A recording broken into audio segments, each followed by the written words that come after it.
सो है गाइस, आज की इस वीडियो में हम इम्पोर्टेंट एमसीक्यूज़ को देखेंगे। ये जो एमसीक्यूज़ हैं ये हर एक एग्ज़ाम के लिए बहुत ही इम्पोर्टेंट है। नाउ बढ़ते हैं आगे, लेकिन आगे बढ़ने से पहले आपसे रिक्वेस्ट है प्लीज़ वीडियो को लाइक करना और चैनल को सब्सक्राइब करना। नाउ द क्वेश्चन क्या बोलता है, which of the following is not a reasonable restriction under article 19 on the right to freedom of speech and expression. कौन सा एक रीजनेबल रिस्ट्रिक्शन नहीं है हमारे आर्टिकल 19 के अंदर, जो राइट टू फ्रीडम है और राइट टू स्पीच है एंड एक्सप्रेशन है, उसको लेकर। Option A sovereignty and integrity of India, security of state, friendly relations with foreign countries, या फिर राइट टू एजुकेशन। इसका जो सही आंसर है वो ऑप्शन डी है, यानी कि राइट टू एजुकेशन। इसको लेकर कोई भी रीजनेबल रिस्ट्रिक्शन नहीं है।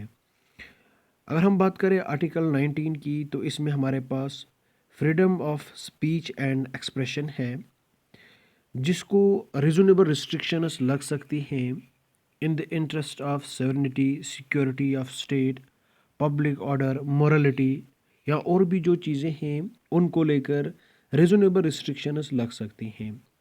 लेकिन जो राइट टू एजुकेशन है, यहाँ पे रीजनेबल रिस्ट्रिक्शन नहीं लग सकती। ठीक। नाउ द नेक्स्ट क्वेश्चन क्या बोलता है, which article of the Indian constitution prohibit traffic in human beings and forced labour. कौन सा एक आर्टिकल ऐसा है इंडियन कॉन्स्टिट्यूशन का जो कि ह्यूमन ट्रैफिकिंग को प्रोहिबिट करता है और फोर्स्ड लेबर को भी बैन लगाता है, यानी कि प्रोहिबिट करता है किस चीज़ को, trafficking in human beings and forced labour.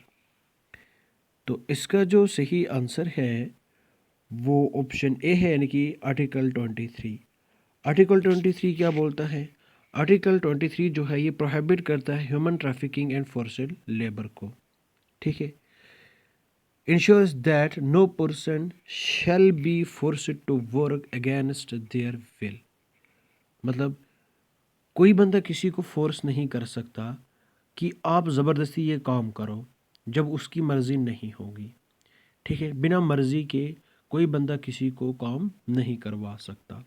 ठीक है, कुछ कंडीशंस हैं, जैसे कि कोई बंदा जेल में है तो वहाँ पे उसको काम करना पड़ेगा। ठीक है, नाउ द नेक्स्ट क्वेश्चन क्या बोलता है, the right to education in India is a fundamental right under which article. Right to education जो है इंडिया में ये एक फंडामेंटल राइट है, लेकिन किस आर्टिकल के under, article 21, article 21A, article 19, article 20। चलो बताओ इसका सही आंसर। इसका सही आंसर जो है वो ऑप्शन बी है, यानी कि आर्टिकल 21A के अंडर हमारा क्या आता है, 21A के अंडर हमारा राइट टू एजुकेशन आता है। ठीक है, तो अगर हम बात करें जो 86th अमेंडमेंट एक्ट है 2002 का, इसने इंट्रोड्यूस किया आर्टिकल 21A को, जिसमें क्या है, जिसमें एजुकेशन जो है ये एक फंडामेंटल राइट है बच्चों के लिए बिटवीन 6 टू 14 ईयर्स। कहाँ से, 6 साल से लेकर 14 साल के जो भी बच्चे हैं उनके लिए जो एजुकेशन है वो फंडामेंटल राइट है। ठीक है, now the next question, under which article does the constitution of India guarantee the right of a citizen to move freely through the territory of India. किस आर्टिकल के अंडर जो India का constitution है ये हमें गारंटी देता है कि जो सिटीज़न है उसके पास राइट है कि वो फ्रीली मूव कर सकते हैं through out territory of India.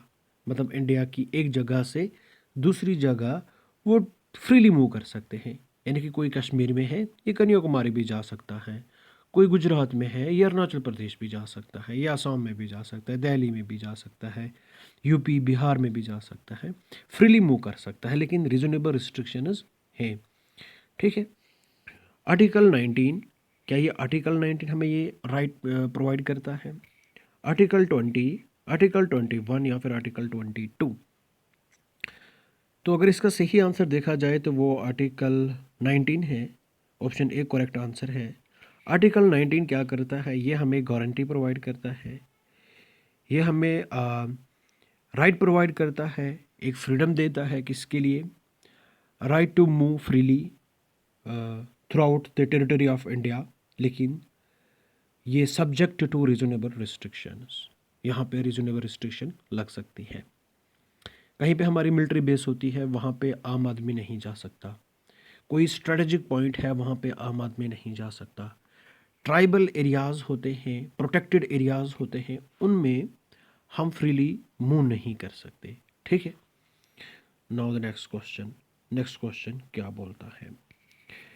Which article of the Indian constitution allows the state to impose restrictions on the right to freedom of speech and expression?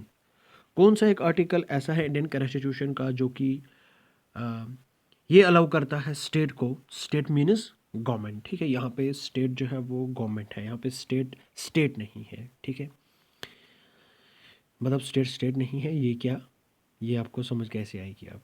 मतलब कश्मीर एक स्टेट है, जम्मू एक स्टेट है, ये ज्योग्राफिकल टर्म स्टेट है, ठीक है, लेकिन यहाँ पे जो स्टेट है, कैपिटल एस से जो यहाँ पे स्टेट है वो गवर्नमेंट है, ठीक है। तो जो ये right to freedom of speech and expression पे रीजनेबल रिस्ट्रिक्शन लगती है, सरकार जो इस पे रिस्ट्रिक्शन इम्पोज करती है, तो ये किस आर्टिकल के अंडर हमें पावर मिलता है? किसको? हमें नहीं, स्टेट को, सरकार को। आर्टिकल 19, आर्टिकल 21, आर्टिकल 22 या फिर आर्टिकल 23? बताओ इसका सही आंसर। इसका जो सही आंसर है वो ऑप्शन ए है, यानी कि आर्टिकल 19। आर्टिकल 19 क्या करता है? ये सरकार को पावर देता है कि वो रीजनेबल रिस्ट्रिक्शंस लगा सकता है right to freedom of speech और एक्सप्रेशन पे, सॉवरेनिटी, पब्लिक ऑर्डर, डिसेंसी और मोरलिटी को मद्देनज़र रखते हुए, ठीक है। नाउ द नेक्स्ट क्वेश्चन क्या बोलता है? Which of the following is true regarding to right to constitutional remedies? कौन सा एक ऐसा ऑप्शन है जो कि कॉन्स्टिट्यूशनल रेमेडीज के रिगार्डिंग ट्रू है? Option A, it allows citizens to move the Supreme Court only in case of violation of rights under part 3rd. It is guaranteed under article 23 of the Indian Constitution. It is only available for violation of legal rights, not fundamental rights. या फिर इसको government ही use कर सकती है, citizen इस use नहीं कर सकते। चलो बताओ इसका सही आंसर। इसका जो सही आंसर है वो ऑप्शन बी है, यानी कि ये हमें क्या प्रोवाइड करता है? ये हमें कॉन्स्टिट्यूशनल जो रेमेडीज़ हैं ये हमारे आर्टिकल 32 के अंडर आती हैं। किसके अंडर? आर्टिकल 32 के अंडर हमारा क्या आता है? Right to constitutional remedies. ये सिटीजन्स को अलाउ करता है कि वो सुप्रीम कोर्ट जा सकते हैं फंडामेंटल राइट्स को इन्फोर्स करने के लिए। अगर स्टेट फंडामेंटल राइट्स का वायोलेट करता है तो हम सुप्रीम कोर्ट जा सकते हैं, हाई कोर्ट भी जा सकते हैं फंडामेंटल राइट्स के इन्फोर्समेंट के लिए, ठीक है। यहाँ पे ओनली लिखा है, लेकिन हम both high court and supreme court दोनों में जा सकते हैं, और ये हमारे पार्ट 3rd में है, ठीक है। तो ये ऑप्शन जो है ये रॉन्ग हो जाता है, क्योंकि यहाँ पे ओनली सुप्रीम कोर्ट है, लेकिन यहाँ पे हाई कोर्ट भी है, ठीक है। ये यहाँ पे कह रहा है कि लीगल राइट्स को हम इन्फोर्स नहीं करवा सकते, जो फंडामेंटल राइट्स हैं इनको हम इन्फोर्स करवा सकते हैं, इस वजह से ये ऑप्शन भी गया। It can only B use by government, क्या सरकार ही इसको यूज़ कर सकती है? सरकार कहाँ, सरकार तो वायोलेट कर रही है। इसको सिटीजन्स यूज़ करते हैं, किस लिए? राइट्स, फंडामेंटल राइट्स को इन्फोर्स करवाने के लिए, ठीक है। तो सिटीजन्स मूव कर सकते हैं हाई कोर्ट में, सुप्रीम कोर्ट में अपने हक को इम्प्लीमेंट करवाने के लिए, ठीक है। इस वजह से ऑप्शन बी जो है ये करेक्ट आंसर है। नाउ द नेक्स्ट क्वेश्चन क्या बोलता है? Which of the following right is included in the fundamental rights under the Indian constitution? Option A, right to work, right to a clean environment, right to dignity, या फिर right to practice any profession. इसका जो सही answer है वो option D है, यानी कि right to practice any profession. ठीक है। आर्टिकल 19 जो हमारे कॉन्स्टिट्यूशन का है, ये हमें राइट प्रोवाइड करता है कि हम किसी भी प्रोफेशन को प्रैक्टिस कर सकते हैं, लेकिन इसमें रीजनेबल रिस्ट्रिक्शंस हैं पब्लिक के इंटरेस्ट में। ठीक है। आप कोई भी प्रोफेशन को अपना सकते हो, लेकिन ऐसा नहीं कि जो पब्लिक इंटरेस्ट है वो वायोलेट हो। ठीक है। Now the next question. Next question क्या बोलता है, which of the following is a legal right not a fundamental right. कौन सा कि इनमें से लीगल राइट है लेकिन फंडामेंटल राइट नहीं है। Right to equality, right to information, right to life, right to education. चलो, इसका सही आंसर क्या हो सकता है। अगर हम राइट टू इक्वलिटी की बात करें तो ये तो फंडामेंटल राइट है। ठीक है। आर्टिकल 16 से लेकर आर्टिकल 14 से 14, 15 और 16। ठीक। अगर हम बात करें राइट टू इन्फॉर्मेशन की, क्या ये एक फंडामेंटल राइट है? मुझे नहीं लगता। फिर देखते हैं। राइट टू लाइफ, हाँ, article 21। Right to education, article 21A। तो यहाँ पे बचा राइट टू इन्फॉर्मेशन, तो ये जो है ये लीगल राइट है, ये फंडामेंटल राइट नहीं है। राइट टू इन्फॉर्मेशन जो है ये एक लीगल राइट है under the right to information act 2005। ये फंडामेंटल राइट नहीं है हमारे कॉन्स्टिट्यूशन में। ठीक है। Now the next question. Next question क्या बोलता है, which article are the fundamental rights in the Indian Constitution classified?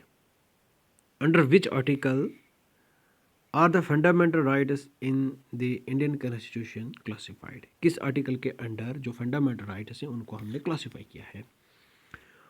Article 12, article 13, article 14 या फिर आर्टिकल 15? इसका जो सही आंसर है वो ऑप्शन बी है, यानी कि आर्टिकल 13। आर्टिकल 13 जो है वो डील करता है लॉज जो कि इनकंसिस्टेंट होते हैं या फिर डेरोगेशन होते हैं किसके, फंडामेंटल राइट्स के। ठीक है। और ये हेल्प करता है हमें इनको क्लासिफाई करने में और जो राइट्स होते हैं उनको इन्फोर्स करने में, और ये क्लासिफाई करता है हमारे राइट्स को। तो ये पार्ट थर्ड में आते हैं जो हमारे फंडामेंटल राइट्स, ये किस में आते हैं, पार्ट थर्ड में। ठीक है। आर्टिकल 12 से लेकर आर्टिकल 35 तक। Now the next question. Next question क्या बोलता है, which of the following article provides for the protection of interest of minorities in educational institutions. कौन सा एक आर्टिकल ऐसा है जो कि माइनॉरिटीज़ के इंटरेस्ट को प्रोटेक्ट करता है लेकिन एजुकेशनल इंस्टीट्यूशंस में? Article 29, article 13, article 31, article 32? इसका जो सही आंसर है वो क्या हो सकता है? इसका सही आंसर जो है वो ऑप्शन बी है, यानी कि आर्टिकल 30। आर्टिकल 30 क्या बोलता है? आर्टिकल 30 एक्सप्लेन करता है कि, या फिर आर्टिकल 30 जो है ये ग्रांट्स प्रोवाइड करता है मिनॉरिटीज़ को।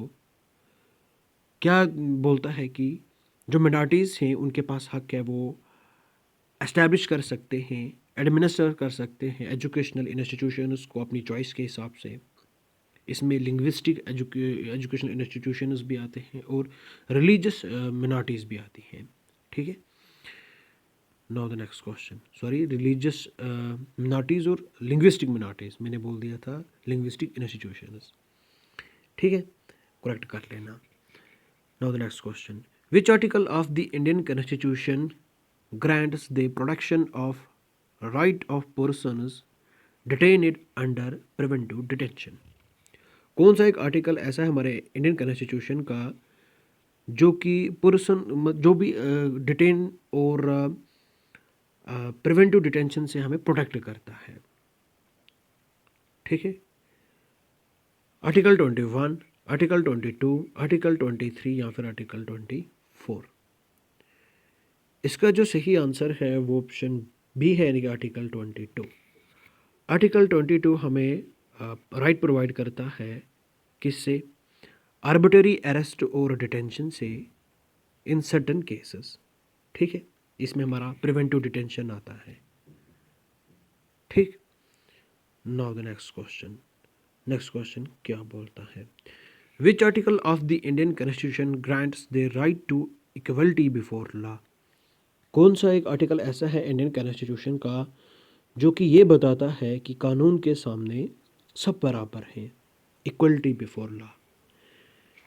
आर्टिकल 14, आर्टिकल 15, आर्टिकल 16 या फिर आर्टिकल 17? इसका जो सही आंसर है वो ऑप्शन ए है, यानी कि आर्टिकल 14। आर्टिकल 14 जो है ये हमें राइट प्रोवाइड करता है इक्वलिटी बिफोर लॉ के लिए and equal protection of law within the territory of India.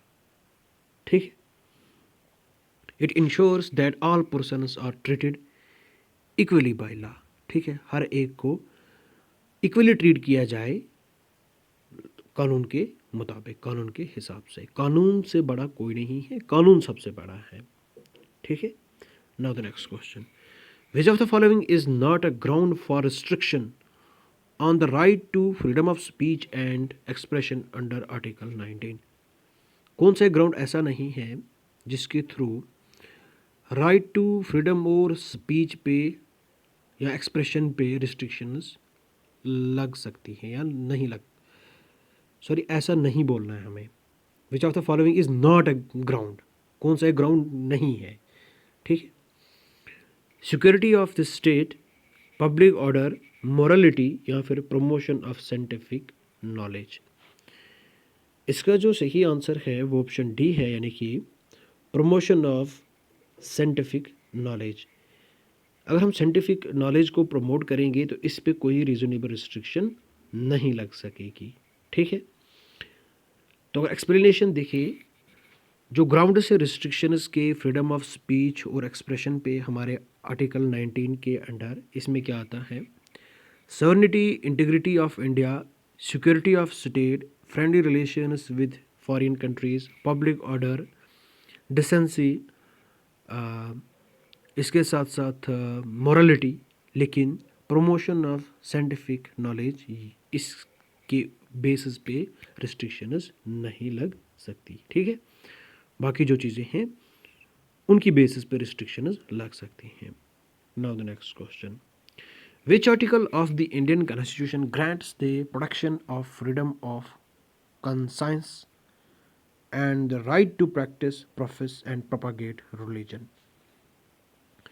Article 20, article 21, article 22 या फिर आर्टिकल 25? इसका जो सही आंसर है वो ऑप्शन डी है, यानी कि आर्टिकल 25। आर्टिकल 25 ये हमें बताता है कि हमें हक है, हमें राइट है कि हम फ्रीली किसी भी रिलीजन को प्रैक्टिस कर सकते हैं, उसको प्रोपोगेट कर सकते हैं।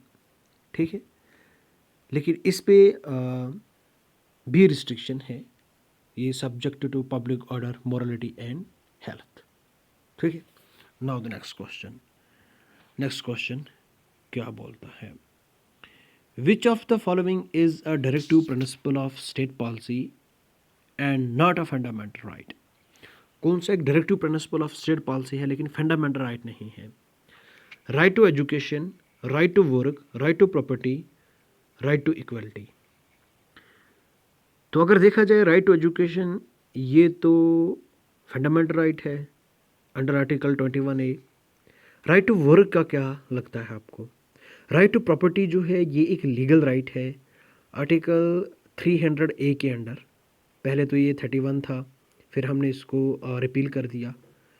अगर राइट टू इक्वलिटी की बात करें तो ये तो सीधा सीधा हमारा फंडामेंटल राइट है। तो इसका जो सीधा सीधा आंसर है वो ऑप्शन बी है, यानी कि right to work. Right to work जो है ये एक DPSP है, यानी कि डायरेक्टिव प्रिंसिपल है, ना कि फंडामेंटल राइट। तो राइट टू वर्क जो है ये directive principle of state policy है हमारे आर्टिकल 41 के अंडर, ना कि एक फंडामेंटल राइट। ठीक है, तो directive principle of state policies जो हैं ये गाइडलाइंस हैं स्टेट के लिए, ताकि वो सोशल वेलफेयर के गोल्स को अचीव कर सके। तो फंडामेंटल राइट्स के बारे में भी क्वेश्चन उसको लाएंगे 100 मोस्ट क्वेश्चन को लाएंगे। तो फ़िलहाल तो 100 प्लस प्लस क्वेश्चन जो हैं वो अभी फंडामेंटल राइट्स के बारे में ही चल रहे हैं, ठीक है। अगर मैं स्लो बोल रहा हूँ तो आप 2x पे देख लिया करो, ठीक है। Which article of the Indian constitution prohibits discrimination on the grounds of religion, race, कौन, कॉज, सेक्स और प्लेस ऑफ बर्थ, ठीक है। यहाँ से मैंने देखना भूल गया। तो इसका जो सही आंसर है वो क्या हो सकता है कि कौन सा एक आर्टिकल ऐसा है हमारे इंडियन कॉन्स्टिट्यूशन का जो कि प्रोहिबिट करता है डिस्क्रिमिनेशन को, किस बेसिस पे, रिलीजन, रेस, कास्ट, सेक्स और place of birth, RRCSP। Article 14, 15 या फिर 16 या फिर 18। इसका जो सही आंसर है वो ऑप्शन बी है, यानी कि आर्टिकल 15। आर्टिकल 15 जो है ये प्रोहिबिट करता है डिस्क्रिमिनेशन को, प्रोहिबिट करता है discrimination by the state on the grounds of religion, race, caste, sex, place of birth and ensure equality for all citizens. कि स्टेट जो है ये डिस्क्रिमिनेशन नहीं कर सकता किस किस बेसिस पे, रिलीजन, रेस है, कास्ट है, सेक्स है, प्लेस ऑफ बर्थ है, इन चीज़ों पे स्टेट कभी भी किसी को डिस्क्रिमिनेट नहीं कर सकता। ये प्रोहिबिट जो है ये हमारा आर्टिकल 15 करता है। नाउ द नेक्स्ट क्वेश्चन क्या बोलता है, which of the following article is related to the protection of the right to life and personal liberty. कौन सा एक आर्टिकल ऐसा है हमारे कॉन्स्टिट्यूशन का जो कि राइट टू लाइफ और पर्सनल लिबर्टी को प्रोटेक्ट करता है। ऑप्शन ए आर्टिकल 21, आर्टिकल 22, आर्टिकल 23 या फिर आर्टिकल 24। बताओ इसका सही आंसर। इसका जो सही आंसर है वो ऑप्शन ए है, यानी कि आर्टिकल 21। आर्टिकल 21 जो है हमारे इंडियन कॉन्स्टिट्यूशन का, ये प्रोटेक्ट करता है लाइफ और पर्सनल लिबर्टी को एंड इज ऑफन कंसिडर्ड या describe as the most important fundamental right, ठीक है। इसको हम क्या कहते हैं, अक्सर इसको हम कहते हैं कि ये मोस्ट इम्पॉर्टेंट फंडामेंटल राइट है हमारे कॉन्स्टिट्यूशन का। अगर कुछ भी हो जाए, नेशनल इमरजेंसी भी लग जाए, लेकिन सरकार भी मतलब डिज़ोल्व हो जाए, कुछ भी हो जाए, वार भी हो जाए, लेकिन जो आर्टिकल 21 है ये सस्पेंड नहीं होता, ये कभी भी सस्पेंड नहीं होने वाला, ठीक है। नाउ द नेक्स्ट क्वेश्चन क्या बोलता है, the 44th amendment act of 1978 made change to which of the following rights. जो 44th अमेंडमेंट एक्ट हुआ था 1978 का, इसने किन किन आर्टिकल्स को या किन किन राइट्स में चेंजिंग लाई। Right to equality, right to property, right to education या फिर right to freedom of speech. इसका जो सही आंसर है वो ऑप्शन बी है, यानी कि राइट टू प्रॉपर्टी। जो 44th अमेंडमेंट एक्ट है हमारे कॉन्स्टिट्यूशन का, एक्ट ऑफ 1978 में जो अमेंडमेंट हुआ था, इसने राइट टू प्रॉपर्टी को रिमूव कर दिया था एज अ फंडामेंटल राइट से। और जो ये फंडामेंटल राइट था, राइट टू प्रॉपर्टी, ये हमारे आर्टिकल 31 के अंडर था, इसको रिमूव कर दिया था 44th अमेंडमेंट एक्ट ऑफ 1970 के थ्रू। अब ये एक लीगल राइट है हमारे आर्टिकल 300A के अंडर। किसके अंडर? 300A के अंडर। क्या है? अब ये लीगल राइट है, ना कि फंडामेंटल राइट, ठीक है। नाउ द नेक्स्ट क्वेश्चन क्या बोलता है, which of the following is not a restriction on the right to freedom of speech and expression. ये बार बार आ रहा है।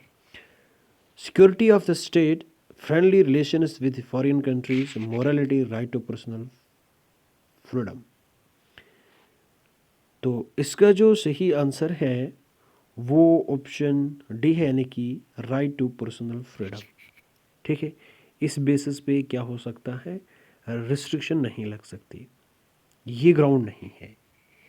Which of the following is not restriction on the right to freedom of speech and expression under article 19। State की security को लेकर भी मतलब रिस्ट्रिक्शंस लग सकती हैं, friendly relations with foreign countries और मोरालिटी, ये तो हमने देखा, ठीक है। लेकिन यहाँ पे ये वाला ऑप्शन जो है ये राइट टू पर्सनल फ्रीडम ये नया डाल दिया है, ठीक है। आर्टिकल 19 जो है ये रीजनेबल रिस्ट्रिक्शंस लगाता है फ्रीडम ऑफ स्पीच और एक्सप्रेशन पे इन the interest of severity, security of state, public order, decency, morality, लेकिन पर्सनल फ्रीडम की बेसिस पे नहीं, ठीक है। नाउ द नेक्स्ट क्वेश्चन क्या बोलता है, which article of the Indian constitution provides that no person shall be deprived of their property except by the authority of law। कौन सा एक ऐसा आर्टिकल है हमारे इंडियन कॉन्स्टिट्यूशन का जो ये बताता है कि किसी भी पर्सन को उसकी प्रॉपर्टी से डिप्राइव नहीं किया जाएगा except authority of law. Article 19, article 20, article 21 या फिर आर्टिकल 300A। इसका जो सही आंसर है वो ऑप्शन डी है, यानी कि आर्टिकल 300A। आर्टिकल 300A क्या प्रोवाइड करता है कि no person shall be deprived from their property except by the authority of law, कि किसी भी बंदे को उसकी प्रॉपर्टी से हम मरहूम नहीं रख सकते, ठीक है। And this makes the right to property a legal right rather than a fundamental right. इसी वजह से ये क्या बन गई, एक लीगल राइट, ना कि फंडामेंटल राइट, ठीक है।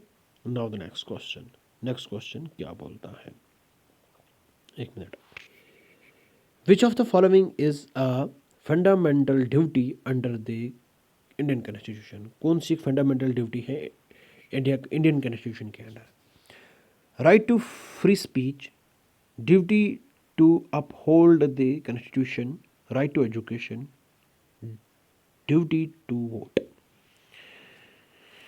इसका जो सही आंसर है वो क्या हो सकता है, राइट टू फ्री स्पीच ये तो फंडामेंटल राइट है, duty to uphold the constitution इसका क्या, right to education fundamental right है, ड्यूटी टू वोट। अब इन दोनों में कन्फ्यूजन है, चलो सही आंसर देखते हैं। इसका सही आंसर जो है वो ऑप्शन बी है, यानी कि duty to uphold the constitution. अगर हम बात करें आर्टिकल 51A की, जो 51A है हमारे कॉन्स्टिट्यूशन का, इसमें क्या आता है, इसमें फंडामेंटल ड्यूटीज़ आती हैं। तो एक फंडामेंटल ड्यूटी ये भी है to uphold and protect the sovereignty, unity and integrity of India, ठीक। नाउ द नेक्स्ट क्वेश्चन क्या बोलता है, which of the following is not a part of right to freedom of religion under article 25। कौन सा एक part नहीं है, freedom to profess religion, freedom to practice religion, freedom to propagate religion, या फिर freedom to deny the existence of God.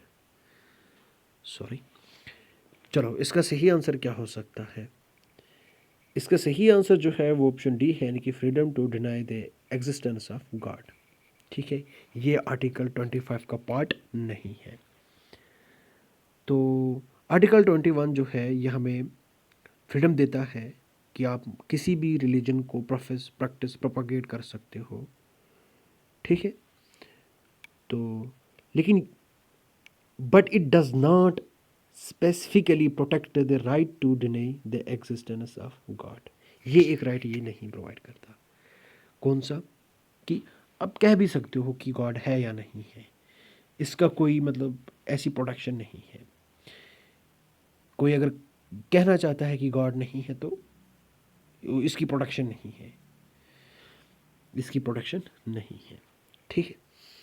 Now the next question क्या बोलता है, which article of the Indian constitution permits the imposition of restriction on the fundamental rights during an emergency. कौन सा एक article ऐसा है हमारे कॉन्स्टिट्यूशन का जो ये परमिट देता है कि सरकार जो है ये रिस्ट्रिक्शंस इम्पोज कर सकती है फंडामेंटल राइट्स पे इमरजेंसी के दौरान। आर्टिकल 19, आर्टिकल 21, आर्टिकल 33 या फिर आर्टिकल 35। इसका जो सही आंसर है वो ऑप्शन सी है, यानी कि आर्टिकल 33। आर्टिकल 33 क्या कहता है, ये गवर्नमेंट या पार्लियामेंट को अलाउ करता है कि पार्लियामेंट मॉडिफाई कर सकता है, रिस्ट्रिक्ट कर सकता है फंडामेंटल राइट्स को किसको, members of armed forces, paramilitary forces और जो इंटेलिजेंस जो एजेंसीज होती हैं in the interest of national security and discipline. ठीक है, खासकर जो हमारे आर्म्ड फोर्सेस होती हैं, पैरामिलिट्री फोर्सेस होती हैं, उनके फंडामेंटल राइट्स जो हैं वो रिस्ट्रिक्ट कर दिए जाते हैं। ठीक है, छीन लिए जाते हैं ताकि जो सिक्योरिटी है, डिसिप्लिन है, वो बना रहे।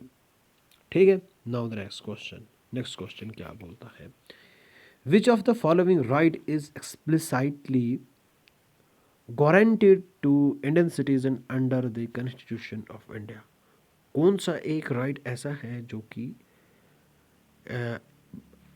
एक्सप्लिसाइटली मतलब दिया गया है इंडियन सिटीजन्स को under the constitution of India.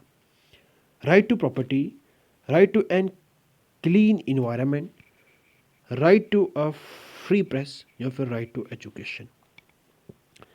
इसका जो सही आंसर है वो ऑप्शन डी है, यानी कि राइट टू एजुकेशन। ठीक है, राइट टू एजुकेशन जो है ये हमारा आर्टिकल 21A है। ठीक है, ये हमें एजुकेशन का राइट देता है। इसको हमने इंट्रोड्यूस किया है 86th अमेंडमेंट एक्ट जो हमारा था 2002 का, उसके थ्रू। तो इस दौरान हमने जो राइट टू एजुकेशन है ये इंट्रोड्यूस किया है, और जो बच्चे हमारे होते हैं 6 से लेकर 14 साल के, उनके लिए हमने एजुकेशन जो है वो एक राइट बना दिया। ठीक है, वो एक फंडामेंटल राइट बना दिया। Now the next question, which article of the Indian constitution guarantees या फिर guarantees protection from being prosecuted for the same offence more than once. कौन सा एक आर्टिकल हमारे कॉन्स्टिट्यूशन का ऐसा है जो हमें बचाता है कि अगर कोई बंदा कोई मतलब क्राइम करता है या कोई ऑफेंस करता है या कोई गलत काम करता है, ठीक है, उस पर एफआईआर लग जाता है, उसको हमने पनिशमेंट दी, सज़ा दिया, लेकिन हमको एक बार एक ही गलती का सज़ा दे सकते हैं। ठीक है, डबल टाइम हम एक गलती के लिए सज़ा नहीं दे सकते। कौन सा ऐसा आर्टिकल है जो हमें इस चीज़ से बचाता है कि अगर कोई बंदा गलत काम करेगा उसको उसका सज़ा मिलेगा, लेकिन उसी गलत काम के लिए 2 बार सज़ा नहीं मिलेगा, 2 बार सरकार उसको सज़ा नहीं दे सकती। ऐसा कौन सा आर्टिकल है? आर्टिकल 19, आर्टिकल 20, आर्टिकल 21 या फिर आर्टिकल 22। इसका जो सही आंसर है वो ऑप्शन बी है, यानी कि आर्टिकल 20। आर्टिकल 20 ये हमें प्रोटेक्ट करता है against double jeopardy, meaning that no person can be tried twice for the same offence. Same गलती के लिए 2 बार सज़ा नहीं दे सकती। ठीक है, नाउ द नेक्स्ट क्वेश्चन क्या बोलता है, which article of the Indian constitution guarantees the right to practice any profession और carry on any occupation, trade और बिजनेस। कौन सा एक ऐसा आर्टिकल है हमारे इंडियन कॉन्स्टिट्यूशन का जो कि हमें ये प्रोवाइड करता है, ये हक देता है, ये राइट देता है कि हम कोई भी प्रोफेशन कैरी कर सकते हैं या कोई भी ऑक्यूपेशन, ट्रेड हो, बिजनेस हो, वो कर सकते हैं। आर्टिकल 19, आर्टिकल 21, आर्टिकल 22 या फिर आर्टिकल 23। इसका जो सही आंसर है वो ऑप्शन ए है, यानी कि आर्टिकल 19। आर्टिकल 19 की अगर बात करें तो आर्टिकल 19 क्लास 1 सब क्लास जी ये क्या देता है, ये हमें राइट प्रोवाइड करता है to practice any profession, to carry on any occupation, trade, business, लेकिन सब्जेक्ट टू रीजनेबल रिस्ट्रिक्शन। ठीक है, तो ट्रेड कर सकते हो आप, बिजनेस भी कर सकते हो आप गुड्स एंड सर्विसेज का, लेकिन आप ड्रग्स की सेल तो नहीं कर सकोगे ना। ठीक है, आप ओपियम तो नहीं ना सेल कर सकोगे। चलो आप अगर कोई और प्रोफेशन करना चाहते हो, आप रिपोर्टर बनना चाहते हो, तो लेकिन आप झूठ तो नहीं बता सकते, आप फेक न्यूज़ तो नहीं दे सकते ना, उस पर रीजनेबल रिस्ट्रिक्शंस हैं। ठीक है, या फिर आप एक चोरों की एक पार्टी बना लेते हो कि मैं सर्विस प्रोवाइड कर रहा हूँ, ये भी मेरा प्रोफेशन है। आप प्लंडर बन जाओ, आपके पास और 10-15 बंदे हैं, लूटने का काम स्टार्ट कर लो, ये मेरा ऑक्यूपेशन है, ये मेरा प्रोफेशन है। ऐसा नहीं चलेगा, क्योंकि यहाँ पे रिजनेबल रिस्ट्रिक्शंस है।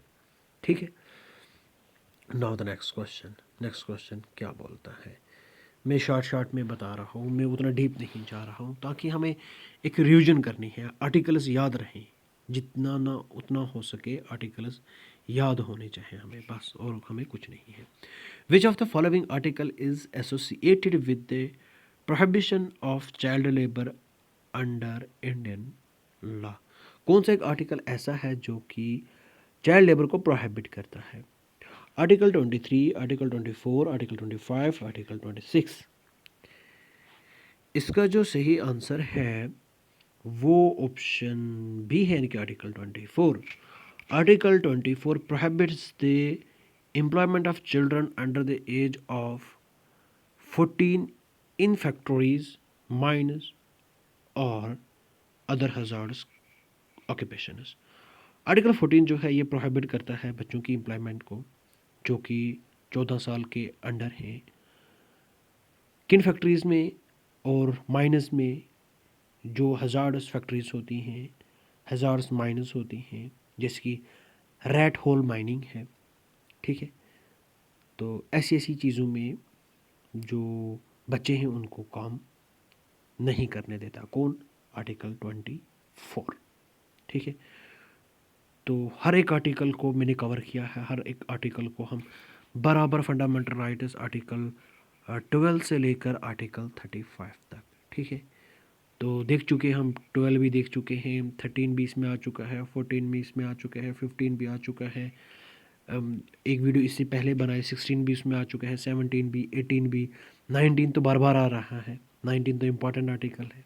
ठीक है, 20 भी आ चुका है, 21 भी, 21A भी, 21 की बहुत सारी क्लासेस हैं, उनका भी देखेंगे। अच्छा, 22 भी आ चुका है। ठीक है, अरेस्ट से हमें बचाता है। ठीक है, 22, 23, ठीक है, 24 भी आ चुका है। ठीक है, डिस्क्रिमिनेशन, सॉरी, ये प्रोहिबिशन करता है चाइल्ड, इसको चाइल्ड लेबर वगैरह को। ठीक है, आज 25 राइट टू रिलीजन। ठीक है, ये भी आ चुका है। 26, 27 सारे आते रहेंगे एक एक करके। ठीक है, नाउ द नेक्स्ट क्वेश्चन क्या बोलता है। नेक्स्ट क्वेश्चन की ओर बढ़ते हैं। Which article of the Indian constitution prohibits discrimination on the grounds of religion, race, caste, sex और place of birth in public employment? अब आएगा हमारा एक और, इसको क्या कहते हैं, आर्टिकल। कौन सा एक आर्टिकल ऐसा है इंडियन कॉन्स्टिट्यूशन का जो कि प्रोहिबिट करता है डिस्क्रिमिनेशन को, किस किस ग्राउंड पे? रिलीजन, रेस, कास्ट, सेक्स और प्लेस ऑफ बर्थ। लेकिन कहाँ पे? पब्लिक एम्प्लॉयमेंट में। ठीक है, पब्लिक एम्प्लॉयमेंट में। आर्टिकल 14, आर्टिकल 15, 16 या फिर 17? तो इसका जो सही आंसर है वो ऑप्शन सी है, यानी कि आर्टिकल 16। ठीक है, जो आर्टिकल 16 है ये प्रोहिबिट करता है किसको? डिस्क्रिमिनेशन को, कि सरकार डिस्क्रिमिनेट नहीं कर सकती, स्टेट डिस्क्रिमिनेट नहीं कर सकता। किस किस ग्राउंड पे? Religion, race, caste, sex, place of birth. किस चीज़ में? पब्लिक एम्प्लॉयमेंट में। ठीक है, article 16 ensures equality of opportunity in public employment, and prohibits discrimination on grounds of religion, race, caste, sex, place of birth और residence. ठीक है, इन चीज़ों पे डिस्क्रिमिनेशन नहीं हो सकेगा। कहाँ पे? पब्लिक एम्प्लॉयमेंट में, जब पब्लिक एम्प्लॉयमेंट की बात आएगी। ठीक है, नाउ द नेक्स्ट क्वेश्चन। अच्छा, यहीं पे एक चीज़ है, एक एक्सेप्शन है डिस्क्रिमिनेशन को लेकर। ज़रा कमेंट सेक्शन में वो एक्सेप्शन बताओ मुझे। विच article of the which sorry ओहो which article allows the state to impose restrictions on the right to freedom of speech and expression during an emergency? तो ये पहले भी आया था, तो इसीलिए मैं फिर से लगाया था। ठीक है, आर्टिकल 19, आर्टिकल 21, आर्टिकल 22 या फिर आर्टिकल 31। बताओ, रीजनेबल रिस्ट्रिक्शंस कब लग सकती हैं? कौन सा आर्टिकल जो कि अलाउ करता है कि सरकार जो है वो फंडामेंटल जो राइट टू स्पीच है और राइट टू एक्सप्रेशन है, इस पर रिस्ट्रिक्शन लगा सकती है ड्यूरिंग इमरजेंसी? इसका जो सही आंसर है वो ऑप्शन ए है, यानी कि आर्टिकल 19। आर्टिकल 19 जो है ये अलाउ करता है रीजनेबल रिस्ट्रिक्शंस को on the freedom of speech and expression during an emergency in the interest of national security, public order और मॉरलिटी। ठीक है, now the next question. Next question क्या बता रहा है? बस यहीं तक करेंगे। 60, which article of the Indian constitution guarantees the protection of rights of minorities in educational institutions? ठीक है, कौन सा एक आर्टिकल है हमारे कॉन्स्टिट्यूशन का ऐसा है जो कि प्रोटेक्ट करता है मिनॉरिटीज़ के राइट्स को, लेकिन कहाँ पे? एजुकेशनल इंस्टीट्यूशंस में। आर्टिकल 29, आर्टिकल 30, आर्टिकल 31 या फिर आर्टिकल 32? इसका जो सही आंसर है वो ऑप्शन बी है, यानी कि आर्टिकल 30। आर्टिकल 30 जो है ये राइट देता है मिनॉरिटीज़ को कि मिनॉरिटीज़ जो है वो एस्टेब्लिश कर सकते हैं, एडमिनिस्टर कर सकते हैं एजुकेशनल इंस्टीट्यूशंस को अपनी चॉइस के हिसाब से। तो इसमें हमारे कल्चरल और एजुकेशनल राइट्स भी आते हैं। ठीक है, होप करता हूँ कि वीडियो पसंद आई होगी। प्लीज़ वीडियो को लाइक कर देना और चैनल को सब्सक्राइब करना। तो एमसीक्यूज़ बहुत सारे हैं, ये देख सकते हो।